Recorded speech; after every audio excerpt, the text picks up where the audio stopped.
So hello everyone, বাংলার উত্থান channel তোমাদের সকলকে স্বাগত জানাই। তো এসএসসি জিডির বিভিন্ন শিফট নিয়ে তোমাদের আলোচনা করছি। আজকেও আমরা একটা শিফট নিয়ে এসেছি। তো দেখো এখানে যে প্রশ্নপত্রগুলো ছিল সেগুলো কি আছে। প্রথম প্রশ্ন দেখো, বলছে এই যে কন্নড় ভাষার সঠিক বানানটি কোনটি। আচ্ছা, অর্থাৎ তোমাদের এরকম প্রশ্নটা ছিল যে কোনটা সঠিক বানান। তো কন্নড় কোনটা সঠিক বানান হবে? ক নয় নয়, একটা দেখো শুধু ড আছে আর একটা ডয়ের শূন্য আছে, আর এগুলো তো আকার, এগুলো হবে না। তো প্রথম দুটোর মধ্যে যেটা ডয় শূন্য, কন্নড়, নয় নয় ডয় শূন্য কন্নড়, এটা হবে সঠিক অ্যান্সার। ঠিক আছে, সঠিক বানান। নীলম সঞ্জীব রেড্ডি ভারতের একমাত্র রাষ্ট্রপতি যিনি ড্যাশ নির্বাচিত হয়েছিলেন। দুবার নির্বাচিত হয়েছিলেন নাকি বিনা প্রতিদ্বন্দ্বিতায় নির্বাচিত হয়েছিলেন, সংখ্যাগরিষ্ঠতার ভিত্তিতে নাকি তিনি মনোনীত হয়েছিলেন। তো নীলম সঞ্জীব রেড্ডি তিনি কিন্তু বিনা প্রতিদ্বন্দ্বিতায়, ঠিক আছে, বা অপ্রতিদ্বন্দ্বীভাবে তিনি কিন্তু জয়লাভ করেছিলেন, নির্বাচিত হয়েছিলেন। চক্রী বা চাকরি কোন রাজ্যের একটি বিখ্যাত লোকনৃত্য? তো এটা হচ্ছে রাজস্থানের একটি বিখ্যাত লোকনৃত্য। তাছাড়াও মধ্যপ্রদেশের একটা গুরুত্বপূর্ণ নৃত্য হচ্ছে চাকরি। নেক্সট দেখো, বলছে ভারতীয় ইতিহাসে সবচেয়ে বেশিবার 57বার বদলি হওয়া 2025 সালের এপ্রিলে অবসর নেওয়া আলোচিত আইপিএস অফিসার কে? তাহলে 57বার বদলি হওয়া এরকম একজন আইপিএস অফিসার 2025 সালের এপ্রিলে তিনি অবসর নিয়েছেন। তিনি হলেন অশোক খেমকা। নেক্সট দেখো, বলছে যে দুটি সংখ্যার অনুপাত 5:7 হয় এবং তাদের গসাগু এইচসিএফ মানে হচ্ছে গসাগু 11 হয়, তবে সংখ্যা দুটির পার্থক্য কত হবে? তবে এটা সিম্পল নিয়মে তো করা যায়, তবু আমি দেখিয়ে দিচ্ছি। ধরো 5x একটাকে ধরলাম, আরেকটাকে আমরা ধরলাম 7x। তো সংখ্যা দুটোর গসাগু কত হবে? এক্স কমন নিলে 5,7, অর্থাৎ এক্স হয়ে যাচ্ছে গসাগু, এবং এক্স সমান কত আছে, অর্থাৎ গসাগু আছে 11, তার মানে এক্স সমান 11। এবার দেখো সংখ্যা দুটোর পার্থক্য, একটা 5x আর একটা 7x, তাহলে 7x থেকে 5x বিয়োগ করলে হবে 2x, তাহলে 2x মানে 2 গুণ 11, দ্যাট ইজ 22। ঠিক আছে, 11 গুণে 22। পরের প্রশ্নে চলে যাচ্ছি। বলছে যে প্রোক্লেমড অফেন্ডার প্রোক্লেমড অফেন্ডার শব্দটির সঠিক হিন্দি অর্থ বা পরিভাষা কি হবে? প্রোক্লেমড অফেন্ডার, তো এটার মানে কি হবে? সাজাপ্রাপ্ত অপরাধী, ঘোষিত অপরাধী, বা দেখো প্রোক্লেমড অফেন্ডার মানে হচ্ছে ঘোষিত অপরাধী বা পলাতক আসামি, অর্থাৎ অপরাধী হিসেবে যাকে ঘোষণা করা হয়েছে তাকে বলা হবে প্রোক্লেমড অফেন্ডার। নেক্সট দেখো, নিচের কোনটি নীতি আয়োগের প্রধান কাজ? তো নীতি আয়োগের প্রধান কাজ কি? বলছে রাজ্যগুলিকে সরাসরি তহবিল বরাদ্দ করা, নাকি নীতি নির্ধারণের জন্য থিঙ্ক ট্যাঙ্ক হিসেবে কাজ করা, নাকি পঞ্চবার্ষিক পরিকল্পনার চূড়ান্ত অনুমোদন দেওয়া, নাকি বেসরকারি বিনিয়োগ নিয়ন্ত্রণ করা। দেখো এই যে পঞ্চবার্ষিকী পরিকল্পনা ছিল, এর পরিবর্তেই কিন্তু বর্তমান যে বিজেপি সরকার তারা এই নীতি আয়োগটা নিয়ে এসেছে, এবং তারা সেটাকেই অ্যাজ এ থিঙ্ক ট্যাঙ্ক হিসেবে সেটাকে কাজ করে আর কি। অর্থাৎ সেখানে যত রকমের নীতি নির্ধারণ হিসেবে কাজ করে ওটা।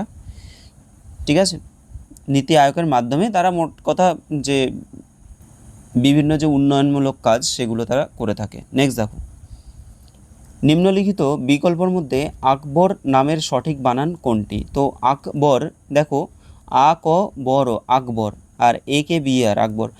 এখানে আকবর আমরা বাংলায় আ লিখি আকবরের ক্ষেত্রে, কিন্তু হিন্দিতে দেখবে আকবর, আকবর মানে অ হবে, অ ক বড়। এবার দেখো আকবর, দেখো দুটো আছে, একটা আছে দেখো অ ক বড়, আরেকটা অ ক বড়, কিন্তু একটাতে দেখো বয়ের কাটা আছে, আরেকটা ব কাটা নেই। তো আকবরের ক্ষেত্রে যেটা কাটা আছে, অর্থাৎ অপশান বি আকবর, যেটা কাটা আছে সেটা অ্যান্সার হবে। নেক্সট দেখো, ভারতের বলছে যে উপরাষ্ট্রপতির অনুপস্থিতিতে রাজ্যসভার কে সভাপতিত্ব করেন? তো আমরা জানি যে রাজ্যসভার যে সভাপতিত্ব করেন, অর্থাৎ রাজ্যসভার চেয়ারম্যান, তিনি হলেন উপরাষ্ট্রপতি। ঠিক আছে, তো উপরাষ্ট্রপতির অবর্তমানে তখন রাজ্যসভার সভাপতিত্ব কে করেন? অবশ্যই ডেপুটি চেয়ারম্যান, রাজ্যসভার যে ডেপুটি চেয়ারম্যান থাকেন তিনি। নেক্সট দেখো স্বাধীনভাবে নির্দলীয় প্রার্থী হিসেবে ভারতের রাষ্ট্রপতি নির্বাচনে জয়ী প্রথম ব্যক্তি কে ছিলেন? স্বাধীনভাবে বলছে যে নির্দলীয় প্রার্থী হিসেবে রাষ্ট্রপতি নির্বাচনে জয়ী হন, এটা হচ্ছে ভিভি গিরি। তার মানে কি ভিভি গিরি কিন্তু তিনি নির্দল প্রার্থী। নেক্সট দেখো গিদ্দা নৃত্যে যে বোল কথাটা রয়েছে, এই যে বোল জিনিসটা কি, সেটা কি প্রকাশ করে বা কি নির্দেশ করে? অপশান দেখো নাচের সময় বাজানো একটা বাদ্যযন্ত্র, ঐতিহ্যবাহী লোকগান বা ছড়া যার তালে মহিলারা গান গায় ও নাচে, তো এটাই অ্যান্সার আছে। আর বলছে পুরুষদের দ্বারা প্রদর্শিত শারীরিক অঙ্গভঙ্গি নাকি গিদ্দা নৃত্যে ব্যবহৃত রঙিন পোশাক। তাহলে এই যে গিদ্দা নৃত্যে যে কথাটা বলছে, সেই জিনিসটা কি বলছে যে ঐতিহ্যবাহী লোকগান বা ছড়া যার তালে মহিলারা গান গায় বা নাচ করে, তাহলে এটা এক ধরনের লোকগান আমরা বলতে পারি, ঠিক আছে, বা ছড়া টাইপের। সচিন টেন্ডুলকার তার 100তম আন্তর্জাতিক সেঞ্চুরি কোথায় এবং কোন দেশের বিরুদ্ধে করেছিলেন? তো সচিন টেন্ডুলকার 100তম যে আন্তর্জাতিক সেঞ্চুরি করেছিলেন, কার বিরুদ্ধে করেছিলেন তিনি? এটা হচ্ছে বাংলাদেশের বিরুদ্ধে করেছিলেন, এবং সেটা হচ্ছে যে স্টেডিয়াম, তার নাম হচ্ছে শেরি বাংলা ন্যাশনাল স্টেডিয়াম, মিরপুর, বাংলাদেশেরই এটা, মিরপুরের, ঠিক আছে।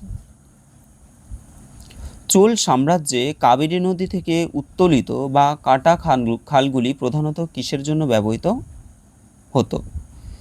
তাহলে চোল সাম্রাজ্যে যে কাবেরী নদী থেকে উত্তোলিত করার জন্য আর কি কাটা খালগুলি কেন ব্যবহার করা হতো?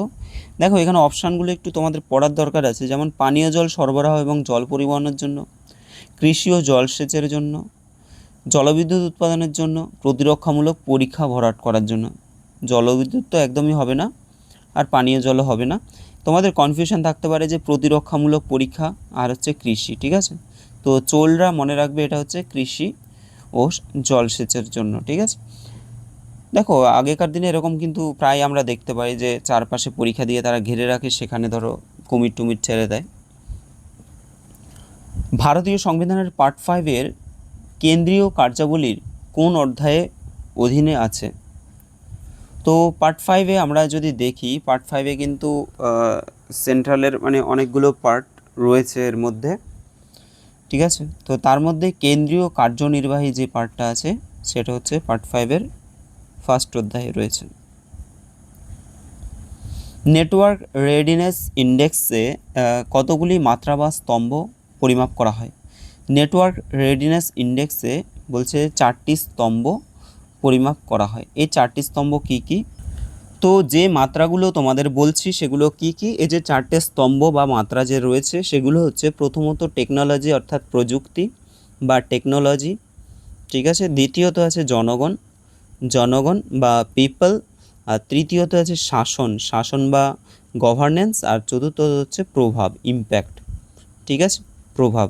দেখো কোথা থেকে কোশ্চেন খুঁজে বের করছে। নেক্সট দেখো একটি ঘড়ি দুপুর 3টের সময় 6 সেকেন্ড ধীর গতিতে চলছিল